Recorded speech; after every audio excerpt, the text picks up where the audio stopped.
আজ আপনারা শুনতে চলেছেন দার্জিলিংয়ের একটি ছোট শহরের গল্প। তার নাম কার্শিয়াং। তো চলুন শুরু করার আগে আপনারা আমার চ্যানেলটিকে সাবস্ক্রাইব করে নেবেন, আর ভালো লাগলে ভিডিওটিকে লাইক কমেন্ট শেয়ার করে দেবেন।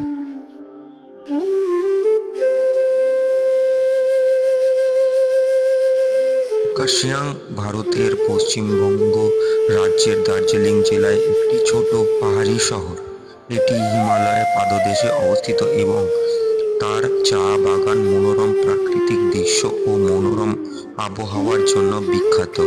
কার্শিয়াং নামটি নেপচা ভাষা থেকে এসেছে, যার অর্থ সাদা অর্কিডের ভূমি, কারণ এখানে এই ফুল প্রচুর পরিমাণে পাওয়া যায়।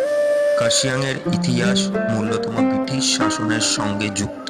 1835 সালে ব্রিটিশরা দার্জিলিং অঞ্চলে অধিগ্রহণ করার পর কার্শিয়াং ও তার নজরে আসে। দার্জিলিং থেকে শিলিগুড়ি যাওয়ার পথে কার্শিয়াং একটি গুরুত্বপূর্ণ স্টেশন হয়ে ওঠে।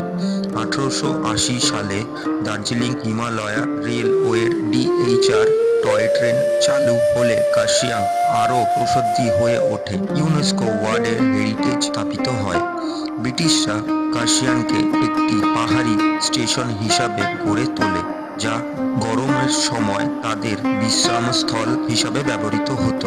এখানকার ঠান্ডা আবহাওয়া এবং মনোরম পরিবেশ ব্রিটিশ অফিসার এবং তাদের পরিবারদের কাছে অত্যন্ত প্রিয় ছিল।